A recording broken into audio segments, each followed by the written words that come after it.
ನಮಸ್ಕಾರ ಎಲ್ಲರಿಗೂ welcome back to Anika home world. ಇವತ್ತೊಂದು ಸಾಯಂಕಾಲದ ಸ್ನ್ಯಾಕ್ಸ್ ರೆಸಿಪಿಯೊಂದಿಗೆ ವಿಡಿಯೋನ ಸ್ಟಾರ್ಟ್ ಮಾಡ್ತಾ ಇದ್ದೀನಿ. ಅದೇನೆಂದರೆ ಆಲೂ ತಡಕ. ಇಲ್ಲಿ ನೋಡ್ರಿ ನಾನು 2 ಆಲೂಗಡ್ಡೆನ ಸಿಪ್ಪೆ ತೆಗೆದು ತೊಳೆದು ತೊಗೊಂಡಿದ್ದೀನಿ. ಈ ಥರ ಒಂದು ತುರಿಯ ಮಣೆ ಮೇಲೆ ಇದನ್ನು ತುರ್ಕೊಂಡ್ರೆ ಆಲೂಗಡ್ಡೆ ಎಳೆಯಾಗಿ ಬರ್ತದೆ. ತಿನ್ನೋದಕ್ಕಂತೂ ತುಂಬಾ ಚೆನ್ನಾಗಿರುತ್ತೆ. ಮಕ್ಕಳಂತೂ ತುಂಬಾ ಇಷ್ಟಪಟ್ಟು ತಿಂತಾವೆ. ಸಾಯಂಕಾಲ ಪ್ರತಿದಿನ ಮಕ್ಕಳಿಗೆ ಏನು ಕೊಡೋದು ಅಂತ ಎಲ್ಲರಿಗೂ ಒಂಥರ ಚಿಂತೆ ಆಗಿರುತ್ತೆ. ಯಾವಾಗಲಾದರೂ ಈ ಥರ ಡಿಫ್ರೆಂಟಾಗಿ ಮಾಡಿಕೊಟ್ರೆ ಮಕ್ಕಳು ಕೂಡ ತುಂಬ ಇಷ್ಟಪಟ್ಟು ತಿಂತಾರೆ. ಮಕ್ಕಳು ಅಷ್ಟೆಲ್ಲ ನಾವು ಕೂಡ ದೊಡ್ಡವರು ಕೂಡ ತುಂಬಾ ಇಷ್ಟಪಟ್ಟು ತಿನ್ನುವಂಥ ಒಂದು ಸ್ನ್ಯಾಕ್ಸ್ ಇದು. ನಾನು ಇದೆಲ್ಲನೂ ತುರ್ಕೊಂಡ್ಬಿಡ್ತೀನಿ ಬೇಗ. ಇಲ್ಲಿ ನೋಡ್ರಿ ನಾನೆಲ್ಲ ತುರ್ಕೊಂಡೆ. ಈಗ ಇದನ್ನು ನೀರಲ್ಲಿ ಒಂದು 2-3 ಸಲ ಕೈ ಆಡಿಸಿ ಚೆನ್ನಾಗಿ ತೊಳ್ಕೊಬೇಕು. ಅದರಲ್ಲಿರೋ ಗಂಜಿ ಹೋಗುತ್ತೆ. ಇವತ್ತಿನಿಂದ ನವರಾತ್ರಿಯ ಮೊದಲನೇ ದಿವಸ. ನಾನು ಕೂಡ ಬೆಳಗ್ಗೆ 3 ಗಂಟೆಗೆ ಎದ್ದು ನಾನು ಬನ್ನಿ ವೃಕ್ಷ ಪೂಜೆ ಕೂಡ ಮಾಡ್ಕೊಂಬಂದೆ. ನೀವು ಯಾರೆಲ್ಲ ಬನ್ನಿ ವೃಕ್ಷನ ಪೂಜೆ ಮಾಡ್ತೀರಿ ಅಂತ ನನಗೂ ಕೂಡ ಕಮೆಂಟ್ ಮೂಲಕ ತಿಳಿಸ್ರಿ.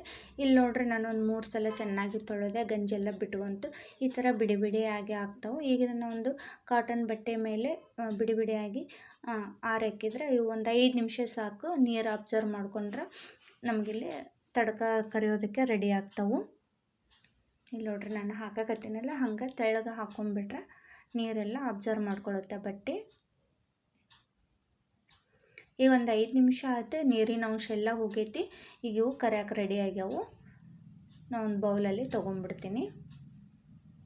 ನೋಡ್ರಿ ಸ್ವಲ್ಪನೂ ನೀರಿನ ಅಂಶ ಇಲ್ಲ, ಡ್ರೈ ಆಗಿದ್ದಾವೆ.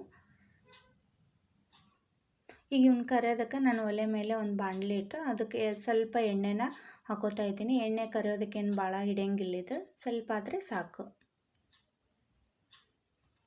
ಈಗ ಎಣ್ಣೆ ಕಾದೈತಿ. ನಾನು ಇದ್ರಾಗ ಒಂದು ಅರ್ಧದಷ್ಟು ಹಾಕ್ಕೊಂಡು ಫ್ರೈ ಮಾಡ್ಕೋತೀನಿ. ಇದು ಟೈಮೂ ಜಾಸ್ತಿ ತಗೊಳ್ಳಂಗಿಲ್ಲ, ಕ್ವಿಕ್ಕಾಗಿ ಆಗುವಂಥ ಒಂದು. ಇಲ್ಲಿ ನೋಡ್ರಿ ಈಗ ನಾನು ಮೀಡಿಯಮ್ ಫ್ಲೇಮ್ ಇಟ್ಕೊಂಡು ಫ್ರೈ ಮಾಡ್ಕೋತೀನಿ. ಈಗ ಇವು ರೆಡಿ ಆಯಿತು. ಸ್ವಲ್ಪ ಕಂದು ಬಣ್ಣ ಬಂದರೆ ಸಾಕು, ಲೈಟಾಗಿ ಕಂದು ಬಣ್ಣ ಅಂತೀವಲ್ಲ ಆ ಥರ ಬಂದರೆ ಸಾಕು. ಈಗ ಇವನ್ನ ತಗೋತೀನಿ. ಇದು ತೊಗೊಂಡಾದ ನಂತರ ಇನ್ನೊಂದು ಅರ್ಧ ಉಳಿಸಿದ್ಮೇಲೆ ಈಗ ಅವನ್ನು ಕೂಡ ಹಾಕ್ಕೊಂಡು ನಾನು ಫ್ರೈ ಮಾಡ್ಕೋತೀನಿ. ಒಂದು 2 ಆಲೂಗಡ್ಡೆ ಇದ್ದರೆ ಸಾಕು, ಸಾಯಂಕಾಲ ಈ ಒಂದು ಸ್ನ್ಯಾಕ್ಸು ರೆಡಿ ಆಗುತ್ತೆ. ತುಂಬಾ ಇಷ್ಟಪಟ್ಟು ತಿನ್ನುವಂಥ ಸ್ನ್ಯಾಕ್ಸ್ ಇದು.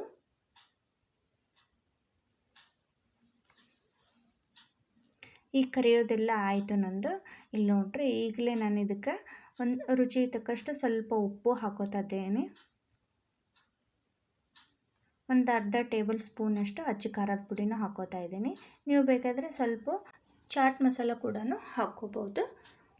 ಈಗ ಎಲ್ಲ ಹಾಕಿದ ನಂತರ ಸ್ವಲ್ಪ ಚೆನ್ನಾಗಿ 1-2 ಸ್ಪೂನ್ ತೊಗೊಂಡು ಮಿಕ್ಸ್ ಮಾಡಿದರೆ ಆಯಿತು. ಇಲ್ಲಿ ನಮಗೆ ಸಾಯಂಕಾಲ ಸ್ನ್ಯಾಕ್ಸ್ ಆಲೂ ತಡಕ ರೆಡಿ ಆಗುತ್ತೆ. ಇಲ್ಲಿ ನೋಡ್ರಿ ಏನು ಜಾಸ್ತಿ ಕೆಲಸ ಇಲ್ಲ, ಈಸಿಯಾಗಿ ಮಾಡ್ಕೊಳ್ಳುವಂಥ ಒಂದು ರೆಸಿಪಿ. ಇಲ್ಲಿ ನೋಡ್ರಿ ಎಷ್ಟೊಂದು ಕ್ರಿಸ್ಪಿಯಾಗಿ ಬಂದವು. ತಿನ್ನೋದಕ್ಕೂ ಕೂಡ ಅಷ್ಟೇ ಟೇಸ್ಟಿಯಾಗಿರ್ತವೆ. ಒಂದು ಸಲ ಟ್ರೈ ಮಾಡಿರಿ.